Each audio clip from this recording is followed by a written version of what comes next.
guys.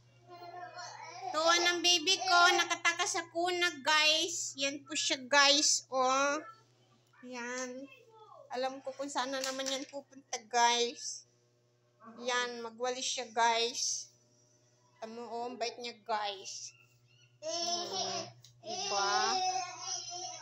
Bait ng baby ko, guys. Pawalis-walis lang.